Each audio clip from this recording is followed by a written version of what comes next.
Thank you, Chad.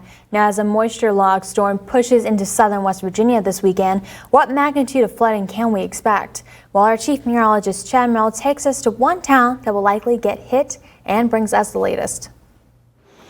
Well, folks, you can see the very swollen Meadow River at the campground here in Nowlin. You can hear the water behind me as well, and the precipitation still has yet to get to us. Saturday into Sunday, we are expecting 1.5 to 2.5 inches of rain.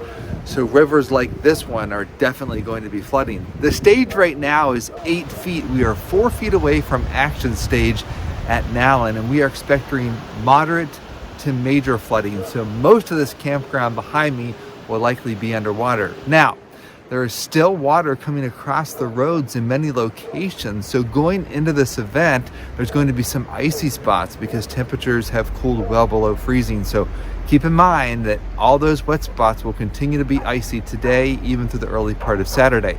There are other rivers that are going to see some major flooding. Let's take you right now to the Greenbrier at Alderson.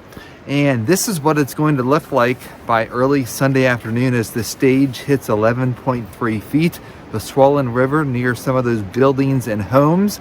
Ultimately, the stage is going to hit 16 feet by Monday between 7 a.m. and noon at the Greenbrier at Alderson. This means that Route 3 and 12 will be flooded. A few roads and buildings will also be impacted. Farther to the east at Howard Creek in the Greenbrier Valley, it's already 1.2 feet higher than before the February 6th flooding, and the level is likely to surpass the crest, the recent crest that is, of 7.38 feet back in February 17th, 2023.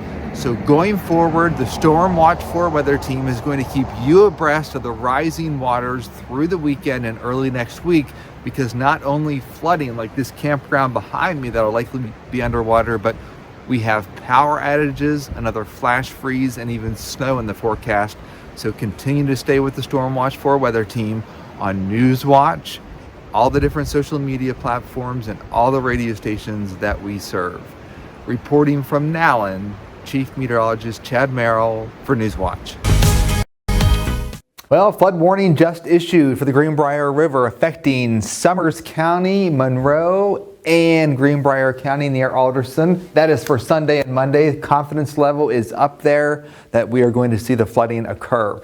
It is in the 30s right now. It is a beautiful day across the region. We have high pressure in place, but that high pressure is quickly going to move off towards the east. Already seeing signs of what's to come with this snow shower activity across Missouri. This low pressure near Salt Lake City is going to pull east, bring plenty of moisture our way, and it's going to deepen significantly as it moves into the Ohio Valley. Look at that trough carved out here in Southern California, and as it moves east, it's going to assume what's called a negative tilt. It's going to be a very strong system.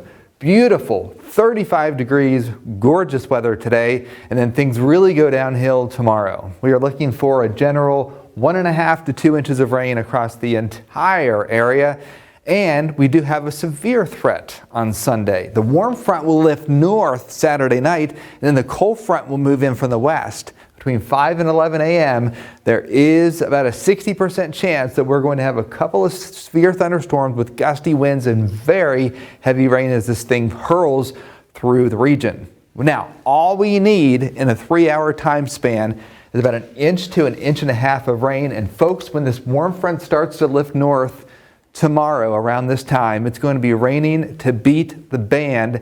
And I think in about 3 hours, we're going to pick up about 1.5 inches of rain on Sunday. We also have to talk about a little bit of ice accretion in western Greenbrier and Pocahontas County. Winter weather advisories will likely be hoisted in the time frame of 9 to 11 a.m. The flooding will get underway by early Saturday afternoon, so in about 25 hours from now. Heaviest rain 11 a.m. to 4 p.m. We'll likely have a couple of mudslides later in the day as that 1 inch to 1.5 inches quickly falls. Sunday morning then, a few gusty storms with downpours 5 a.m. to 11 a.m.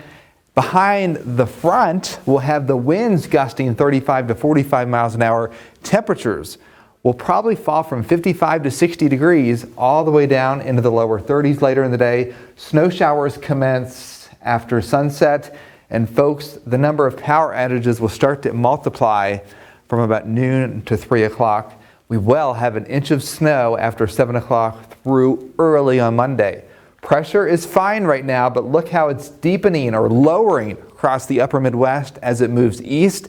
That means if you suffer from arthritis, you are really going to feel this storm system as it plows east. So there we have it, 45 degrees tomorrow. We warm up close to 60 degrees Sunday morning, drop into the upper 20s behind that front.